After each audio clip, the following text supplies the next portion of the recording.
이야기하시면 감사하겠습니다. 이렇게 질문하시면 좋겠습니다. 준비되셨나요? 여러분, 은혜 받으실 준비가 되셨죠? 네, 영적인 귀가 열려져야 주님의 말씀을 들을 수가 있습니다. 그리고 주님의 말씀으로 힘과 능력과 용기를 얻게 되는 줄로 믿습니다. 방금 인사하실 때 준비되셨나요? 라는 그 인사를 서로 했습니다. 질문을 했습니다. 여러분, 준비하는 것, 이것은 매우 중요합니다. 왜냐하면 준비된 자는 당당함을 얻을 수가 있습니다. 그리고 준비된 자는 마음의 평안함을 얻을 수가 있는 것입니다. 그래서 이 평안한 마음으로 준비된 사람은 어떤 날을 기다리게 됩니다. 그런데 이와는 반대로 준비가 안 된 자는 그 날이 같은 날입니다. 같은 날이지만 그 날이 이제 꺼려지는 날, 공포의 날, 두려운 날이 되는 것이기 때문에 준비하는 것이 매우 중요합니다. 여러분, 시험 보는 날을 한번 예를 들어볼까요? 시험 보신 지 굉장히 오래되셨지만 그래도 상상력을 발휘하셔서 한번 생각해 보시기 바랍니다. 시험을 치른다는 것 모두에게 부담이 되는 것입니다. 시험 보는 거 좋아하는 사람 별로 없을 겁니다. 하지만 시험 준비가 잘 된 학생에게는 이 시험을 보는 날이 단지 두려운 날만은 아닙니다. 오히려 그 시험 날이 기다려진다는 것입니다. 왜냐하면 시험을 잘 준비한 학생에게 있어서는 시험을 보는 날이 자신의 실력을 검증할 수 있는 날이 될 수 있거든요. 그래서 시험을 당당하게 이렇게 기다릴 수가 있습니다. 그런데 시험 준비가 안 된 학생은 어떻겠습니까? 시험의 날, 정말 결코 오면 안 되는 인류 멸망의 날과 비슷한 그런 날이 바로 시험의 날이 될 것입니다. 두려운 날이 된다는 것이죠. 그렇기 때문에 이 준비하는 것이 굉장히 중요한 것입니다. 여러분, 11절과 12절을 한번 보시기 바랍니다. 제가 앞에 띄워놨는데 11절과 12절 말씀, 11절 보시면은 이 시기라고 하고 있습니다. 이 시기. 기록된 바와 같이 이 시기는 언제냐면은 자다가 깰 때입니다. 자다가 깰 때. 그리고 이때는 이 날을 잘 준비하고 있는 자에게는 어떤 날이 되는 것이죠?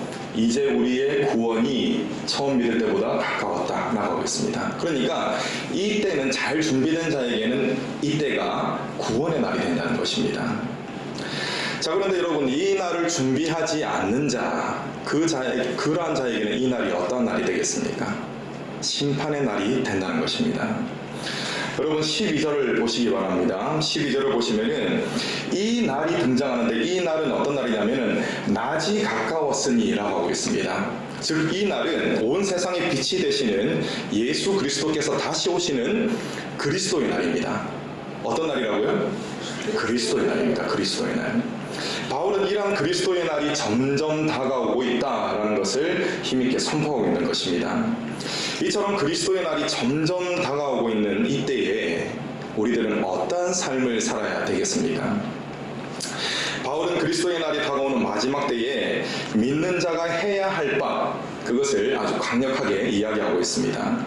12절 후반부를 한번 보시겠습니다. 12절 후반부를 보시면은 믿는 자가 힘써야 할 마땅한 일을 이렇게 요약하고 있습니다. 어둠의 일을 벗고 빛의 갑옷을 입으라 라고 요약하고 있습니다. 13절에는 이처럼 빛의 갑옷을 입는 일을 좀 더 구체적으로 설명하고 있습니다. 13절 한번 보시겠습니다. 단정히 행하고 또 방탕하지 말고 술 취하지 말며 음란하거나 호색하지 말고 다투거나 시기하지 말라라며 아주 구체적으로 표현을 하고 있습니다. 사실 이러한 권면을 바울은 앞서 했었습니다. 로마서 8장 12절 말씀을 보시면은 12절로 14절 말씀을 보시면은 바울이 이러한 권면을 했다는 사실을 알 수가 있습니다. 우리 함께 읽겠습니다. 시작. 그러므로 형제들아, 우리가 빚진 자로 돼 육신에게 져서 육신대로 살 것이 아니니라. 너희가 육신대로 살면 반드시 죽을 것이로되 영으로서 몸의 행실을 죽이면 살리니 무릇 하나님의 영으로 인도함을 받는 사람은 곧 하나님의 아들이라. 아멘. 영으로서 몸의 행실을 죽이면서 우리의 삶에 있는 어둠을 물리치는 사람, 그리고 하나님의 영의 인도함을 받는 자가 되어야 한다라고 했습니다. 입으로 믿는다고 입으로만 떠드는 자가 아니라 하나님의 영을 따르기 위한 몸부림과 또 그 열매가 있는 자가 바로 하나님의 아들이라는 것입니다. 주님을 믿는다면 이러한 삶의 열매가 반드시 있게 됩니다. 여러분 14절 오늘 13장 14절을 함께 읽겠습니다. 시작. 오직 주 예수 그리스도로 옷 입고 정욕을 위하여 육신의 일을 도모하지 말라. 아멘. 바울은 영으로 몸의 행실을 죽이는 이 삶을 어떻게 표현하고 있습니까? 주 예수 그리스도로 옷 입는 삶이다. 그렇게 선포하고 있습니다. 예수님을 믿는 자는 주님이 다시 오실 때 어떤 상태로 주님께로부터 발견이 되어지냐면은 주 예수 그리스도의 의의 옷을 입은 상태로 발견이 되어집니다. 예수님이 다시 오실 때. 자, 그렇다면 그리스도의 옷을 입고 있는 상태로 발견된다는 것은 어떤 의미를 가지게 되겠습니까? 마지막 때가 다가오면 다가올수록 그리스도인들을 향한 세상의 공격은 더욱더 강력해집니다. 또 교묘해집니다. 그래서 믿음을 지키기가 갈수록 더욱 힘들어진다는 것이죠. 이러한 때에 세상과 타협하지 않으며 그리스도를 끝까지 붙드는 상태. 여러분 이 상태가 어떤 상태냐면은 예수 그리스도의 의의 옷을 입고 있는 상태라는 것입니다. 끝까지 믿음을 지키고 있는 상태. 다시 말씀드립니다. 그리스도의 옷을 입는다는 것은 다가오는 그리스도의 날을 준비하기 위해서 반드시 해야 하는 일입니다. 왜냐하면 주님께서 다시 오실 때 의의 의복을 입었는지 안 입었는지 그것을 보실 것이기 때문에 그렇습니다. 오늘 말씀은 이 일에 대한 그리스도의 옷을 입는 것에 대한 구체적인 설명을 우리에게 하고 있습니다. 자, 이것을 우리가 다르게 이야기하자면은 그리스도의 날을 준비하기 위해서 우리가 반드시 해야 할 일, 그 일이 무엇인가? 그것을 우리가 살펴볼 수가 있습니다. 자, 예수 그리스도의 옷을 입는 그 일이 무엇이냐면은 첫 번째로 함께 읽겠습니다. 시작.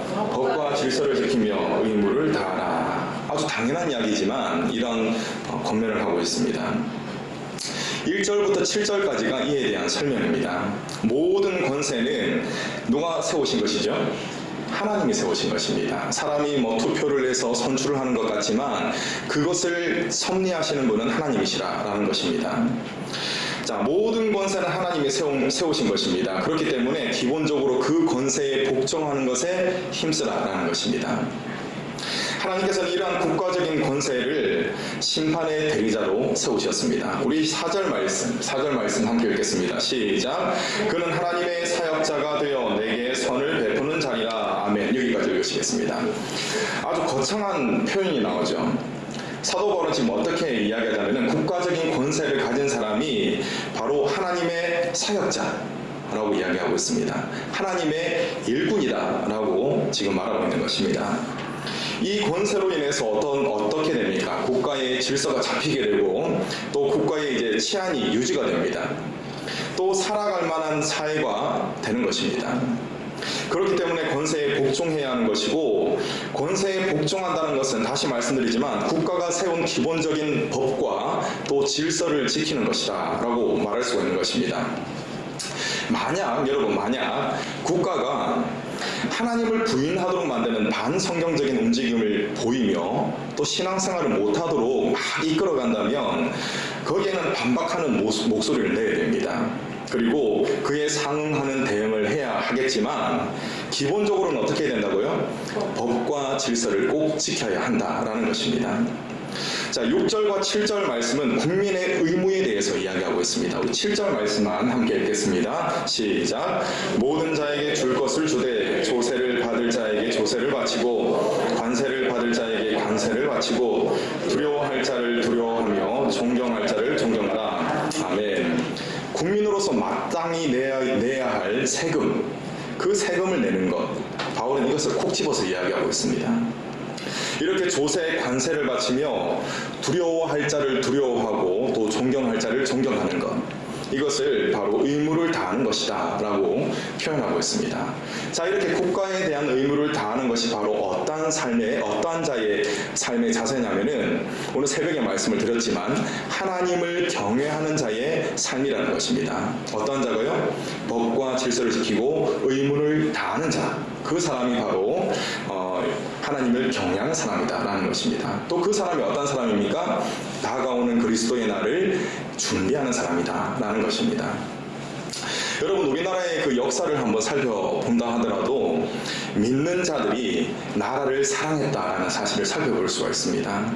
또 믿는 자들이 나라를 사랑하기 때문에 나라를 올곧게 세우려고 부단하게 노력했다라는 사실을 우리는 발견할 수가 있습니다. 일제강점기 당시에 독립운동을 주도하던 많은 사람들은 여러분 예수님을 믿는 사람이었습니다. 독립선언문을 낭독한 이 민족 33인의 대표가 있죠. 이 33인 가운데 기독교인이 몇 명이나 되냐면은 16명이나 됩니다. 약 절반 정도의 사람들이 바로 기독교인이라는 것입니다. 이 사실을 통해서 기독교인이라면 마땅히 나라를 위해 힘써야 한다라는 사실을 알 수가 있습니다. 그리고 지금의 대한민국을 또 세우고 6.25 남침을 막아내는데 공을 세운 초대 대통령이 있죠. 이승만 대통령도 역시 기독교인입니다. 그리고 우리가 공부를 해보면 잘 아시겠지만 이 기독교적인 가치관 위에서 세워진 나라가 어느 나라일까요? 우리나라 대한민국입니다. 기독교적 가치가 깃들어 있는 자유민주주의 국가가 우리나라 대한민국이라는 것입니다. 여러분, 애국가 중에도 이러한 가사가 있지 않습니까? 하나님이 보호하사 우리나라 만세. 네. 하나님이 보호하사, 기독교적인 가치관이 녹아져 있습니다. 그것을 기반으로 우리 대한민국이 세워졌다는 것입니다. 이 사실을 꼭 기억하시는 저와 여러분 되시기를 간절히 소망합니다. 여러분, 현재 우리나라가 대내외적으로 굉장히 힘든 상황에 있습니다. 이 나라를 지키기 위해서 여러분 먼저 기도하시기 바랍니다. 또한 법과 질서를 지키시며 여러분들에게 맡겨진 의무를 충실히 이행하시기 바랍니다. 여러분께서 맡겨진 것들을 최선을 다해서 감당하시고 또 기도를 지속하실 때 정말 하나님이 보호하시는 그 역사가 우리 대한민국에 일어날 줄로 믿습니다.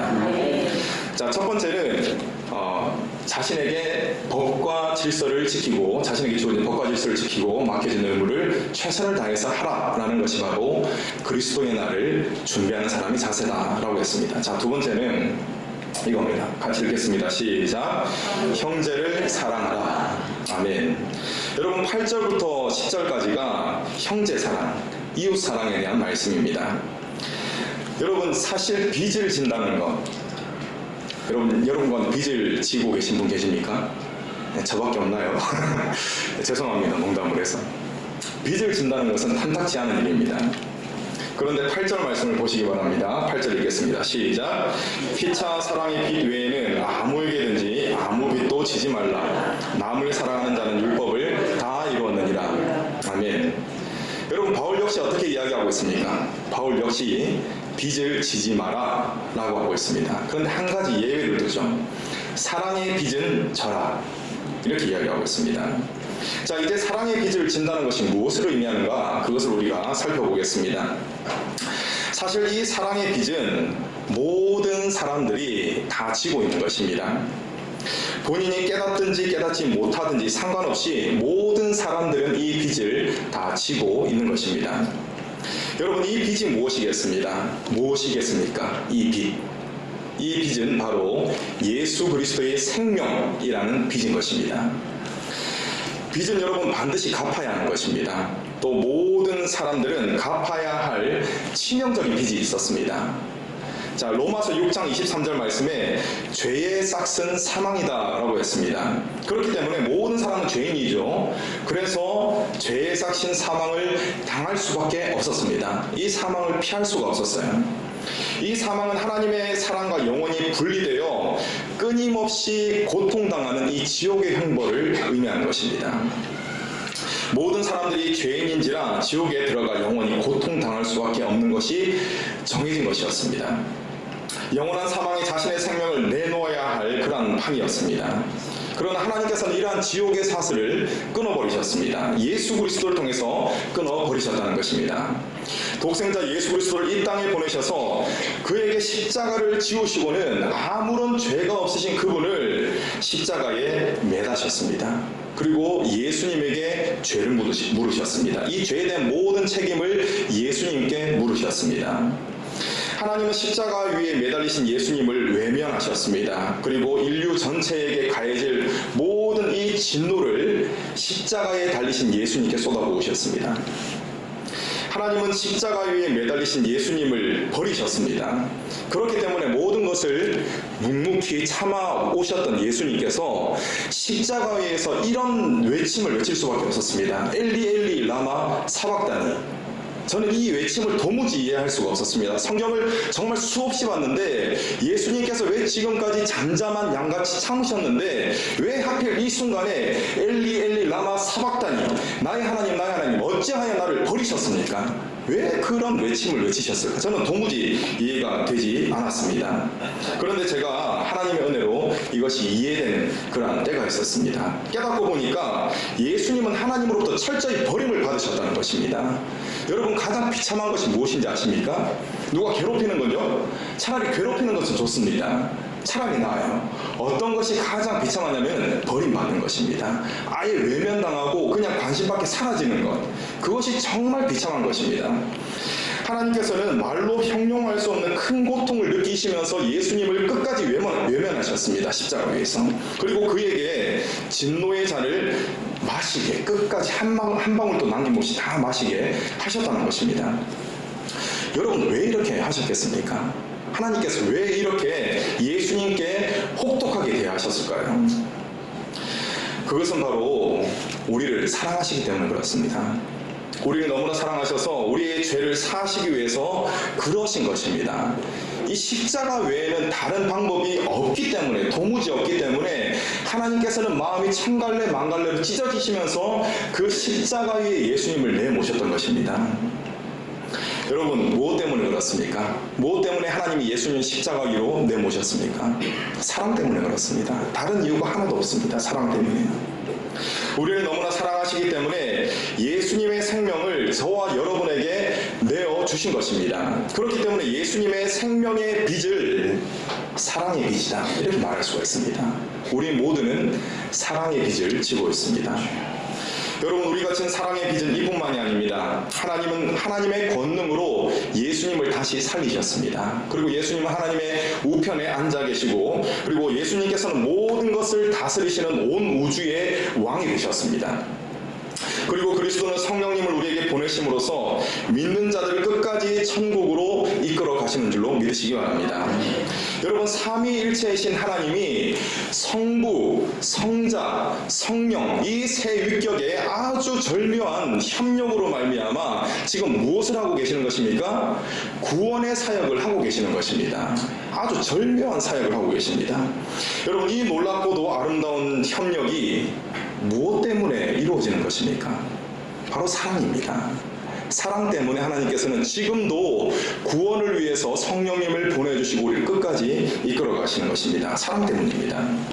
이와 같은 이유로 저와 여러분 모두는 이미 이 큰 사랑의 빚을 진 자라는 것입니다. 여러분, 어떤 것을 억지로 하는 것만큼 힘든 것이 없습니다. 매우 힘든 일입니다. 그러나 자원하는 마음이 있을 때는 달라집니다. 자, 13장 9절 말씀 함께 읽겠습니다. 시작. 간음하지 말라, 살인하지 말라, 독질하지 말라, 탐내지 말라 한 것과 그 외에 다른 계명이 있을지라도 내 이웃을 내 자신과 같이 사랑하라 하신 그 말씀 가운데 다 들었느니라. 아멘. 9절에는 이웃에 대한 십계명이 기록되어 있습니다. 간음, 살인, 도둑질 하지 말라라고 기록하고 있습니다. 자, 이 모든 것들은 얼핏 보면 지키기가 쉬운 것 같습니다. 그런데 예수님의 말씀을 들어보면 이것들 중 어느 하나도 우리가 지킬 수 있는 것이 없구나라는 사실을 금방 깨달을 수가 있습니다. 여러분, 주님이 뭐라고 말씀하셨습니까? 여인을 보고 음욕을 품었다, 그러면 이미 간음했다 라고 말씀하십니다. 또 어떤 사람을 정말 미워하는 마음을 가지고 있어요. 그러면 예수님께서 뭐라고 말씀하셨죠? 너는 그 사람을 이미 살해했다, 그렇게 말씀하십니다.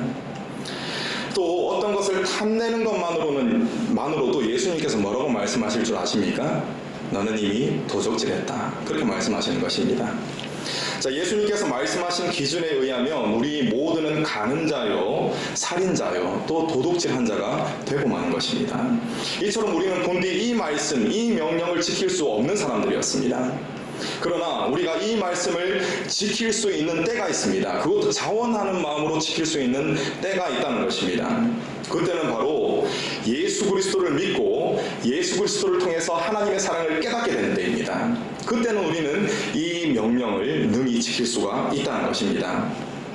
여러분 9절 후반부를 보시기 바랍니다. 9절 후반부. 내 이웃을 내 자신과 같이 사랑하라 하신 그 말씀 가운데 계명들이 다 들어있다라고 했습니다. 여러분 예수님은 우리를 위해서 목숨을 내어주셨습니다. 그리스도 역시 우리를 사랑하셨기 때문에 우리를 위해서 목숨을 내어주신 것입니다. 이러한 그리스도의 사랑이 깨달아질 때 도무지 할 수 없는 그 사랑이 가능하더라라는 것입니다. 예수님을 통해 나타난 하나님의 사랑은 위대하며 그 사랑에는 능력이 있습니다. 자, 어떤 능력입니까? 10절 함께 읽겠습니다. 사랑은 이웃에게 악을 행하지 아니하나니 그러므로 사랑은 율법의 완성이라. 아멘. 여러분 이 말씀은 사랑의 능력을 이야기하고 있습니다. 사랑은 이웃에게 악을 어떻게 한다고요? 행하지 아니한다고 했습니다. 사랑의 능력을 이야기하고 있습니다. 그렇기 때문에 사랑은 무엇입니까? 율법의 완성이다라는 것입니다. 여러분 예수님은 여러분을 구원하시기 위해 십자가에 달리시기도 하셨지만 여러분을 위해서도 그렇게 하셨지만 여러분의 이웃을 위해서도 십자가에 달리신 줄로 믿으시기 바랍니다. 예수님이 여러분의 이웃을 위해 목숨을 주실 만큼 하나님은 여러분의 이웃을 역시 귀중하게 여기십니다. 자, 지금부터 여러분들의 눈에 사랑을 가득 이렇게 좀 담아주시기 바랍니다. 뭔가를 하려고 그러는 겁니다. 자, 사랑을 가득 최대한 많이 담아주시기 바랍니다. 그리고 왼쪽에 앉으신 분, 왼쪽 두 사람씩 짝을 지으시고 그분을 그윽한 눈으로 바라보시기 바랍니다. 그윽해야 됩니다. 자, 그리고 이렇게 이야기하시면 감사하겠습니다. 귀하신 분이시네요. 몰라 뵈서 죄송합니다. 맞습니다. 정말 귀하신 분이십니다. 여러분 혹시 사랑하기 힘든 사람들이 여러분 주변에 있습니까? 먼저 그리스도께서 나를 구원하시기 위해 나를 위해서 먼저 피 흘리셨다라는 사실을 기억하시기 바랍니다. 그리고 나는 예수 그리스도의 생명의 빛, 다시 말해 사랑의 빛을 지고 있다라는 사실을 떠올리시기 바랍니다. 그리고 나아가서 그리스도께서 내 옆에 있는 그 사람, 내가 정말 싫어하는 그 사람을 위해서도 예수님께서 피 흘리셨다라는 사실을 기억하시기 바랍니다. 예수님께서 공생애를 살아가실 때의 일입니다. 그때 귀신 들린 아이가 이제 있던 그런 귀신 들린 아들이 있는 아비가 예수님께 찾아옵니다. 그리고 다음에 간청을 드리게 되는 것이죠. 우리 마가복음 9장 24절 말씀 함께 읽겠습니다. 시작. 곧 그 아이의 아버지가 소리를 질러 이르되 내가 믿나이다. 나의 믿음 없는 것을 도와주소서 하더라. 아멘. 여러분 우리는 이 아비의 기도와 닮은 꼴의 기도를 우리는 드려야 합니다. 자, 어떤 기도를 드려야 하냐면은, 자, 화면을 보시기 바랍니다. 우리는 이런 기도를 드려야 합니다. 주님을 믿습니다. 주님, 나의 사랑 없음을 도와주시옵소서. 저에게 사랑을 더하여 주시옵소서. 이런 기도를 우리는 드려야 한다는 것입니다. 여러분 이러한 기도를 하나님께 간절한 심정으로 올려드리기를 간절히 소망합니다. 나아가서 그 채워진 사랑을 말과 행동으로 나타나시는 저와 여러분 되시기를 소망합니다. 말씀을 맺겠습니다. 오늘은 자다가 깰 날, 곧 그리스도의 날이 다가온다, 점점 다가온다 라는 말씀을 드렸습니다. 그리스도의 날을 준비하는 자들에게는 이 날이 구원의 날, 기쁨의 날이 될 것입니다. 신랑이 오시는 날을 정말 기쁘게 맞이하는 그러한 신부로서 우리는 서게 될 것입니다. 하지만 이 날을 준비하지 않는 자들에게는 이 날은 심판의 날이 될 것입니다. 저 여러분 모두는 예수님께서 오시는 그리스도의 날을 준비하셔서 그날에 신부로서 주님을 맞이하는 기쁨의 날을 맞이하시기를 간절히 소망합니다. 오늘 말씀을 통해서 첫 번째 그리스도 안에서 법과 질서를 지키며 의무를 다하는 것, 그것이 그날 그리스도의 날을 준비하는 것임을 우리는 배웠습니다. 그리고 두 번째로 형제를 사랑하는 것이 다가오는 그리스도의 날을 준비하는 것임을 우리는 또 깨달았습니다. 끝까지 예수 그리스도의 의의 옷을 입고 다가오는 그 영광스러운 날, 그리스도의 날을 기다리시는 저와 여러분 되시기를 간절히 소망합니다. 아멘. 기도하시겠습니다.